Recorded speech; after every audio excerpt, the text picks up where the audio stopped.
Ai đã làm tóc của bạn? Who did your hair? Who did your hair?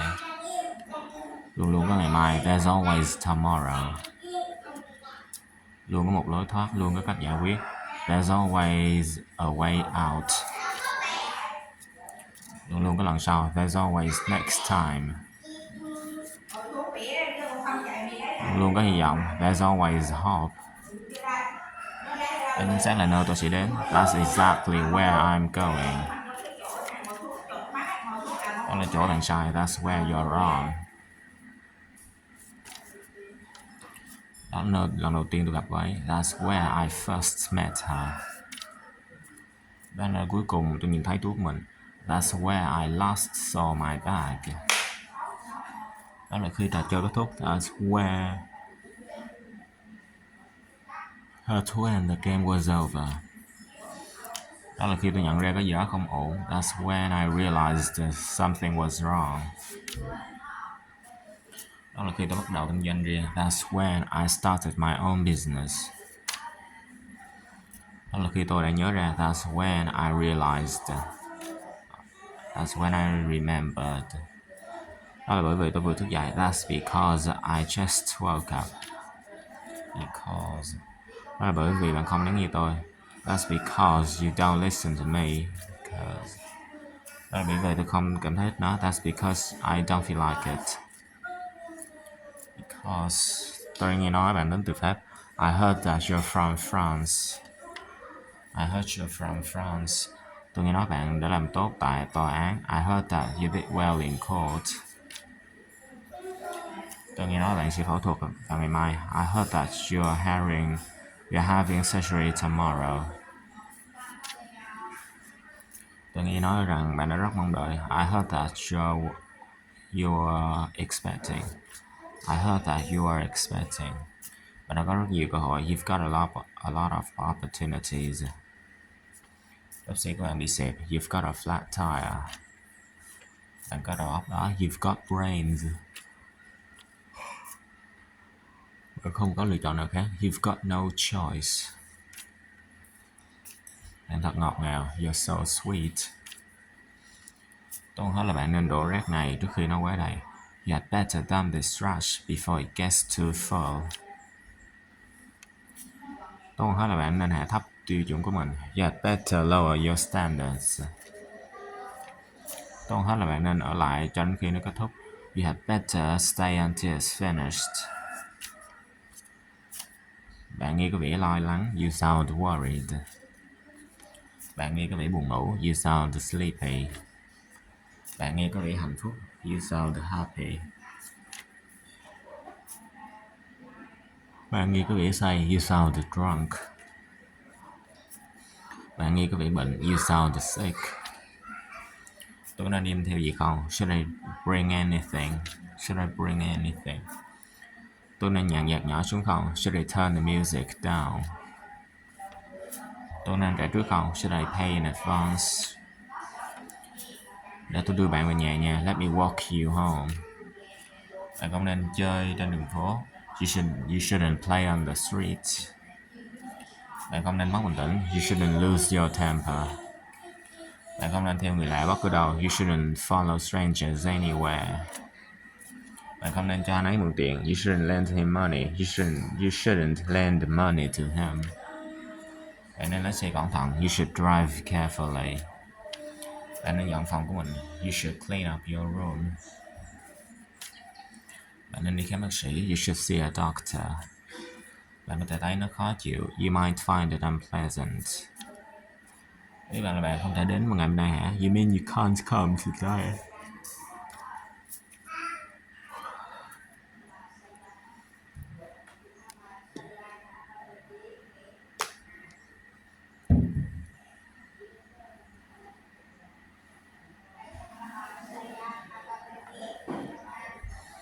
Bạn nhìn như một đứa trẻ thông minh vậy. You look like a smart kid. Nhìn bạn thật thư thái. You look really relaxed. Bạn phải chuẩn bị sẵn sàng. You have to be prepared. Bạn đã quên gửi cho tôi một cái nữa. You forgot to send me another. Bạn đã quên đón tôi tại nhà của Jason vào tuần trước. You You forgot to pick me up at Jason's house last week. Bạn đã quên đưa cho tôi biên lai của tôi. You forgot to give me my receipt. Bạn đã quên trả phí qua đường. You forgot to pay the toll. Bạn xứng đáng được hạnh phúc. You deserve to be happy. Bạn xứng đáng với những điều tuyệt vời. You deserve great things. Bạn xứng đáng được nhiều thế. You deserve so much more. Bạn xứng đáng với nó. You deserve it. Bạn sẽ bỏ qua cho tôi chứ. Would you excuse me? Tại sao không đồng ý với điều này? Why not go with this? Tại sao không đến đó ngay bây giờ? Why not go there right now? Tại sao không phải ngày mai? Why not tomorrow? Ai quan tâm nó mắc như thế nào chứ? Who cares how expensive it is? Ai quan tâm bạn muốn ăn cái gì chứ? Who cares what you want to eat? Ai quan tâm là bao xa chứ? Who cares how far it is? Ai quan tâm ai nghĩ cái gì chứ? Who cares what anybody thinks? Đường nào đến công viên? Which way is the park? Đường nào là về nhà? Which way is home? Đường nào đến nông trại của Chef? Which way to Chef's ranch? Which way to Chef's farm? Đường nào là ngắn nhất? Which way is the shortest? Đường nào hướng đông? Which way is east? Bất cứ khi nào tôi lên thuyền tôi lại bị say sóng. Whenever I'm on a boat, I get seasick. Khi nào có cuộc họp? When is the meeting?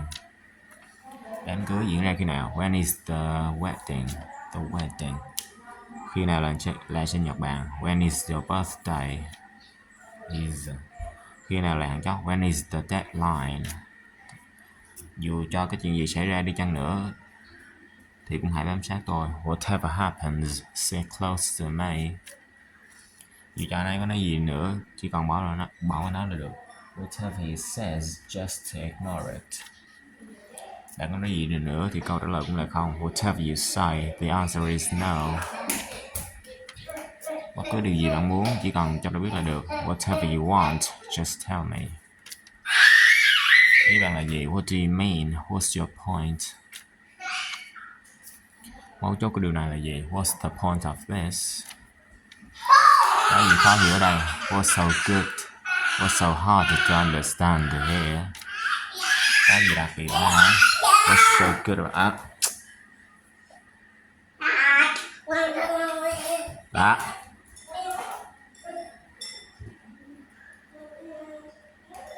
Có gì đặc biệt ở đây? What's so special about him?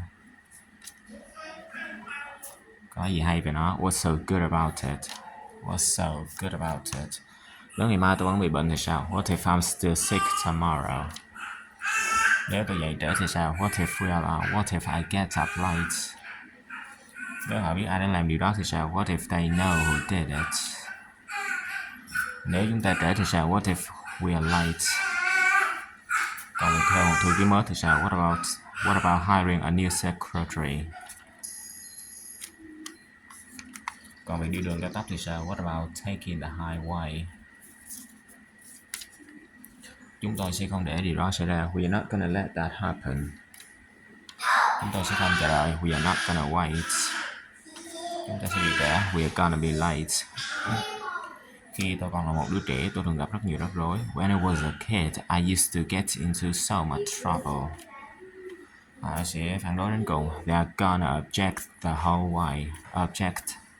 Họ sẽ bắt đầu đặt câu hỏi. They are gonna start asking questions. Họ nói rằng không có mùa ở California. They say there are no seasons in California. Họ nói đó là tạm thời. They say it's temporary. Họ nói rằng nó gần như không đâu. They say it's almost painless. Chỉ có hai điều trong danh sách của tôi thôi. There are only two things on my list.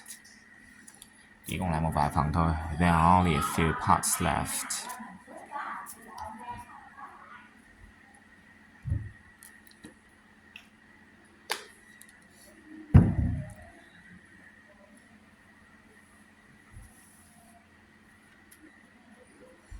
Chỉ còn thiếu mảnh thôi. There's only one piece missing. Chỉ có một vấn đề thôi. There's only one problem. Không gì phải lo lắng. There's nothing to worry about. Không có gì phải sợ. There's nothing to be afraid of. Không còn là gì để làm. There's nothing left to do. Tôi quỳ sau đầu. There's nothing wrong with me. Sẽ có người ở đó để giúp đỡ. There's gonna be someone there to help. Thế là đi tông phần thưởng của tôi rồi. There goes my reward. Thế là đi tông bữa tốt của tôi rồi. There goes my dinner. Thế là đi tông kế hoạch của chúng ta rồi. There goes our plan.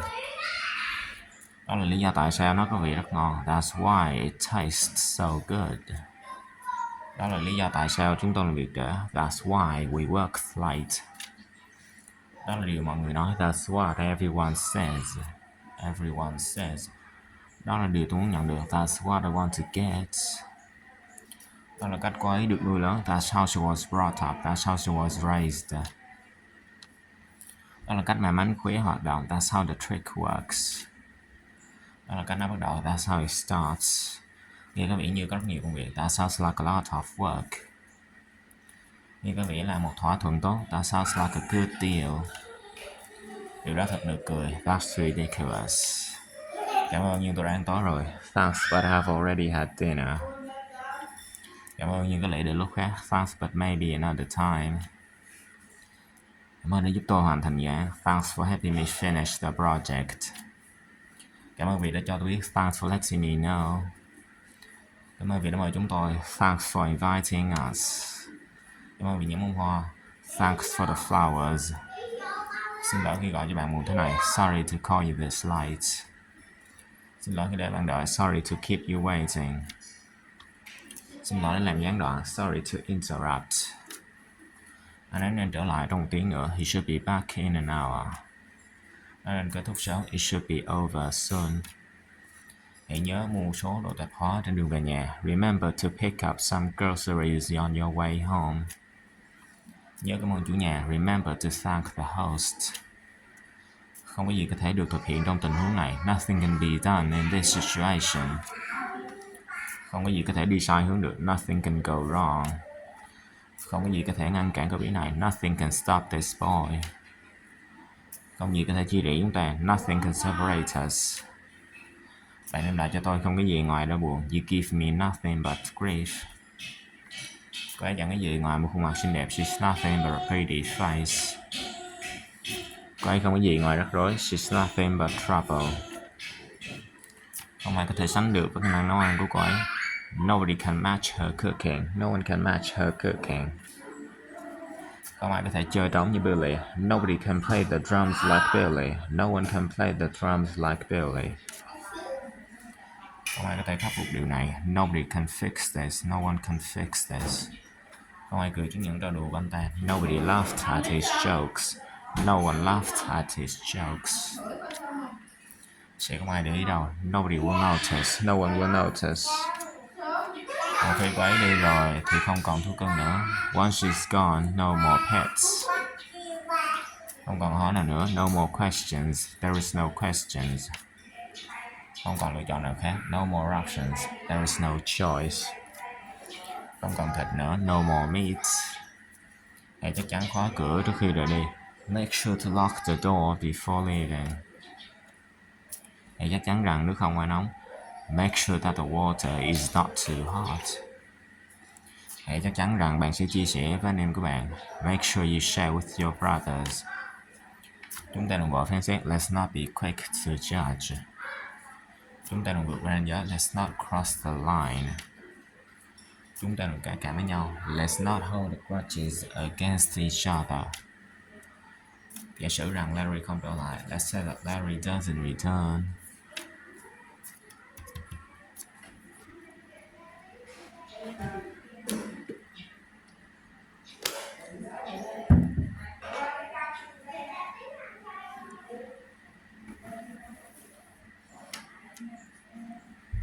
Giả sử bạn không biết về điều này. Let's say you didn't know about this. Giả sử rằng bạn đúng. Let's say that you're right. Giả sử rằng let's say that. Đi ăn trưa thôi. Let's go for lunch. Để tôi xem nó đã sẵn sàng chưa. Let me see if it's ready. Để tôi cho bạn thấy cách làm điều đó. Let me show you how to do it. Để tôi xem nó đã kết thúc chưa. Let me see if it's finished. Là đáng đi chiến đấu cho. It's worth fighting for. Thật đáng nó bỏ thời gian. It's worth taking the time. Thật đáng được xem một lần. It's worth seeing once. Thật đáng được hỏi. It's worth asking. Đến lúc xem trước sản phẩm mới. It's time for a preview of the new product. Thật choáng ngợp khi chứng kiến sự kiện lịch sử này. It's overwhelming to witness this historical event. Đó là món tráng miệng thích của tôi. It's my favorite dessert. Có vẻ như không ai nhìn thấy chúng ta. It's like no one sees us. Nó sẽ không là bí mật mãi đâu. It's not gonna stay a secret. Nó sẽ làm tôi mập lên. It's gonna make me fat. Sẽ ổn thôi. It's gonna be okay. Nó gần $10 mỗi cái. It's almost $10 each. Và bây giờ đi ngủ rồi. It's almost bedtime. Sắp đến tháng 11 rồi. It's almost November. Nó sẽ không tệ đến thế đâu. It won't be that bad. Nó sẽ không bao giờ xảy ra. It will never happen. Nó sẽ làm bạn khó chịu. It will make you uncomfortable. Nó sẽ được hoàn thành đúng giờ. It will be done in time. Nó có vị dở tệ. It tastes bad. Nó có vị như kem. It tastes like ice cream. Nó có vị rất ngon. It tastes really good. Tastes. Có vị như tôi sẽ chiến thắng. It looks like I'm going to win. Nó trông có vẻ hơi nguy hiểm. It looks a little dangerous. Nó trông hoàn toàn tự nhiên. It looks completely natural. Các ai không thích nhóm nhạc Beatles không? Is there anyone who dislikes the Beatles? Các ai có thể dịch cái này không? Is there anyone who can translate this? Các ai sống trong căn hộ này không? Is there anyone living in this apartment?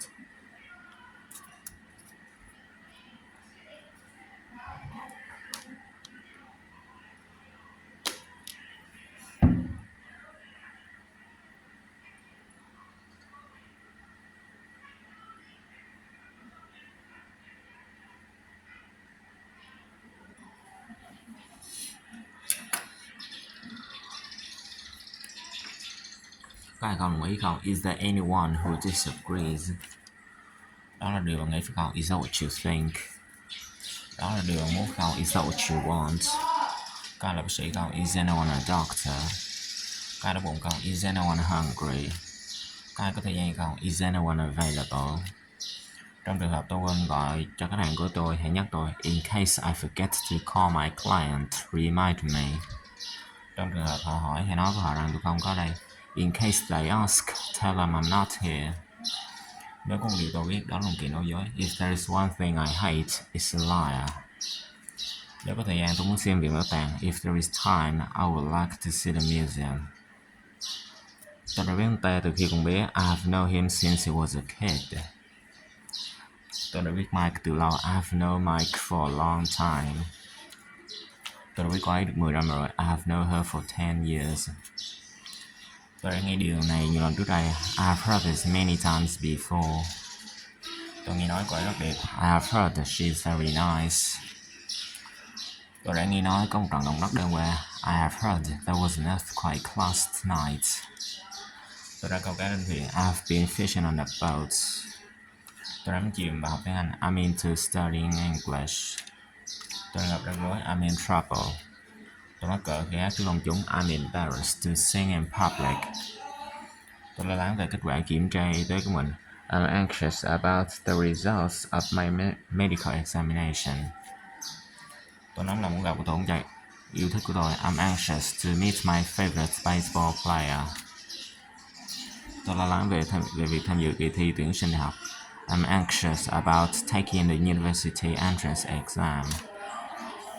Tôi lo lắng về sức khỏe không tốt của ông tôi. I'm anxious about my grandfather's poor health. Tôi sợ chấn thương của bạn lão quá nặng. I'm afraid your injuries were too severe. Tôi sợ câu trả lời là không. I'm afraid the answer is no. Tôi sợ bạn đến trường khoa học này. I'm afraid you failed this course. Tôi sợ bạn đến trễ. I'm afraid you're late. Tôi hoàn toàn thua bạn về điều này. I'm absolutely behind you on this.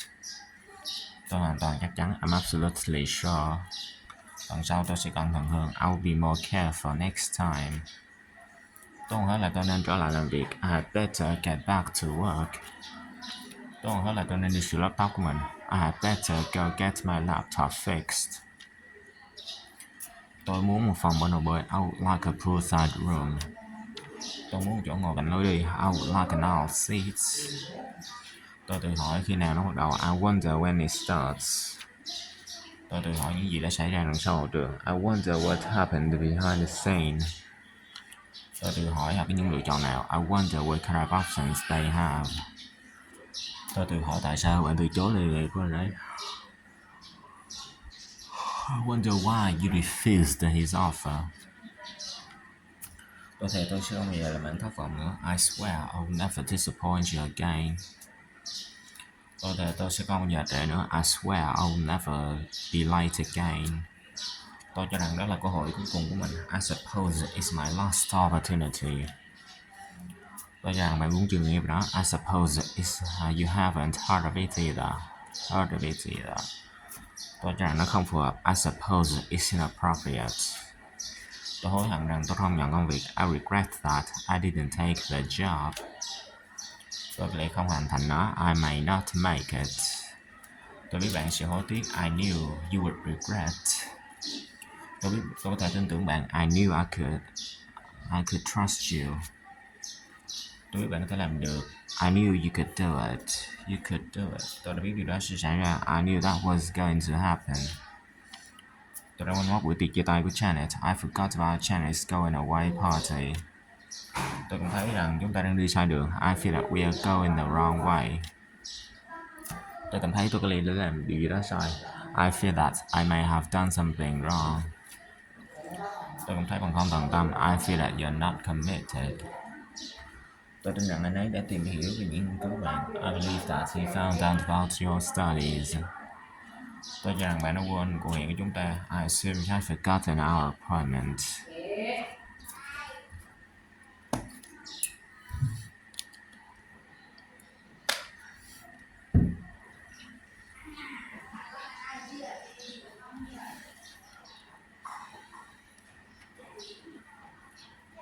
Tôi cho rằng bạn ở đây là có lý do. I assume you are here for a reason.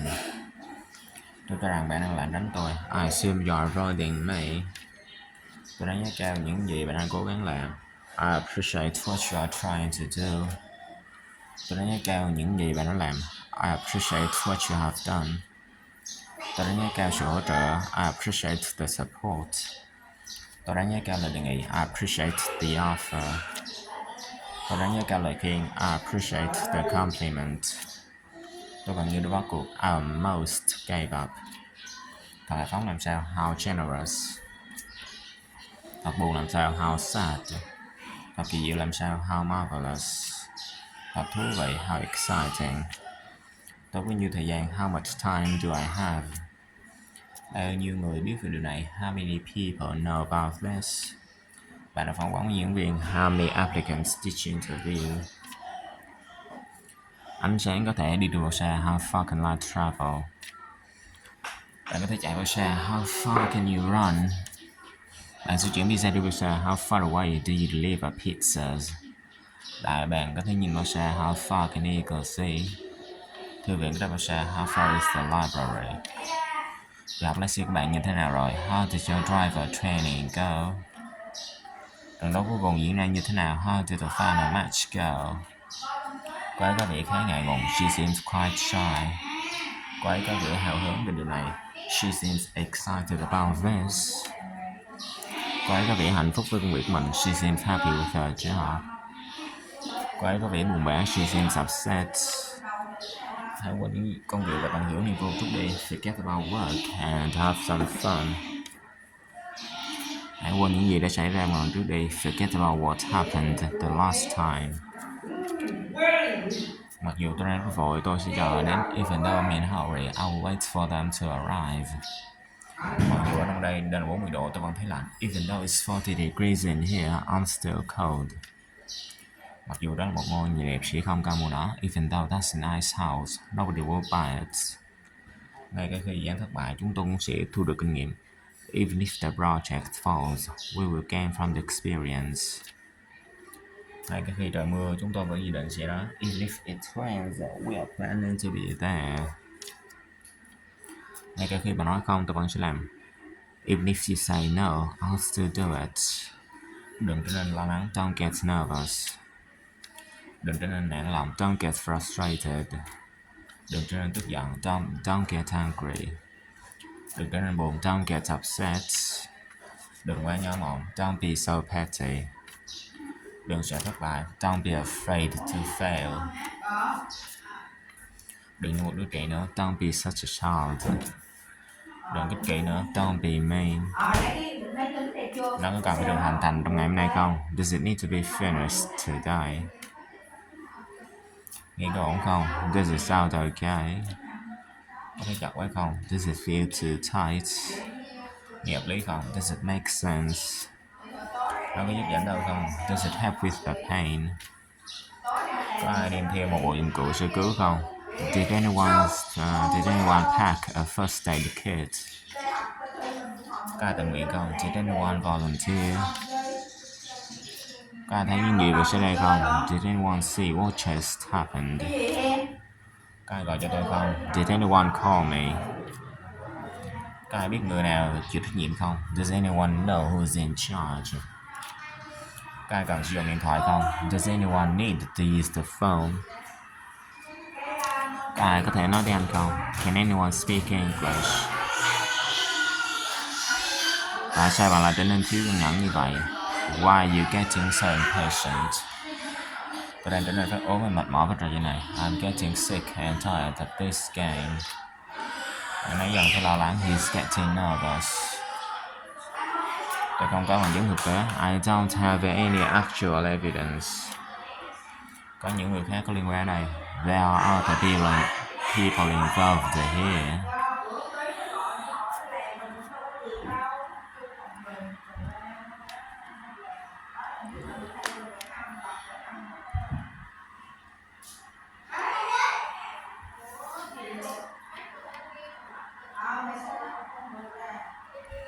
Có người chờ đợi. There are people waiting.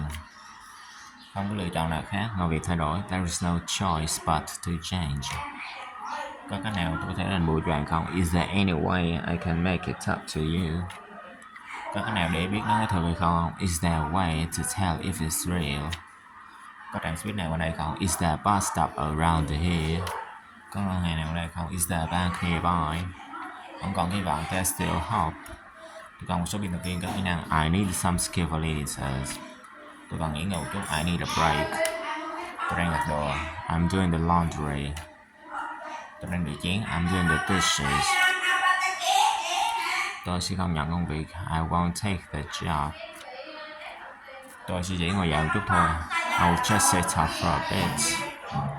Tôi sẽ trông chừng cô ấy. I will look out for her.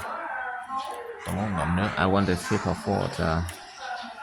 Bạn có thể bước ra khỏi hàng không? Could you step out of the line, please? Tôi không thể đưa nó trong ngày sau đó à? Can't I hand it in a day later? Tôi có thể ở lại với bạn thêm vài tuần nữa không? Can I stay with you for a few more weeks? Tôi có thể nói chuyện với bạn tiếp không? Can I talk to you for a second? Tôi không thể dập lửa. I couldn't put out a fire. Nó đã kết thúc chưa? Is it over already? Đã bay lửa chưa? Is it half past 3 yet? Tôi trông như thế nào? How do I look? Để tôi chuẩn bị. Let me get ready. Đừng bỏ cuộc. Don't give up. Hang in there. Tôi không quen bóng đá. I'm not into soccer. Bóng đá là môn của tôi. Soccer is my thing. Không nhất thiết phải như vậy. Not necessarily. Bất cứ lúc nào. Anytime. Tôi thực sự biết ơn. I'm really grateful. Bảo trọng nhé. Take care. Cố lên, vô lên đi. Cheer up. Cần thứ rồi. It's almost noon. Còn bây giờ it's almost half past 3.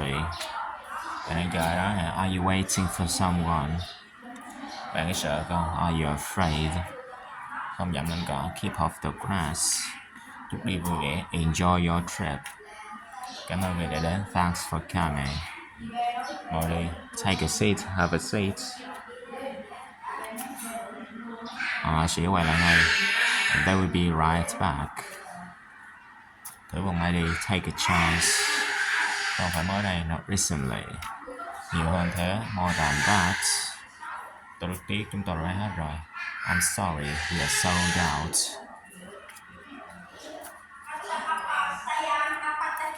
Tôi sẽ đưa bạn đến trạm xe buýt. I will take you to the bus stop. Tôi xong việc lúc 6 giờ. I got off work at 6. Công việc thế nào rồi? How's work going? Anh ấy sắp đến rồi. He's coming soon. Mọi thứ đã sẵn sàng. Everything is ready. Bạn trông giống như chị em gái của bạn vậy. You look like your sister. Ngày mai có đi làm không? Are you working tomorrow? Bạn có cháu nào chưa? Do you have any children? Tôi có thể hỏi bạn một câu không? Can I ask you a question? Hôm nay trời sẽ tuyết. It's going to snow today. Nó bắt đầu lúc mấy giờ? What time does it start? Mọi người vì một người vì mọi người. All for one for all. Tôi sẽ cẩn thận hơn. I will be more careful. Tôi dẫn bạn bè tới được không? Can I bring my friend? Tôi chưa sẵn sàng. I'm not ready yet.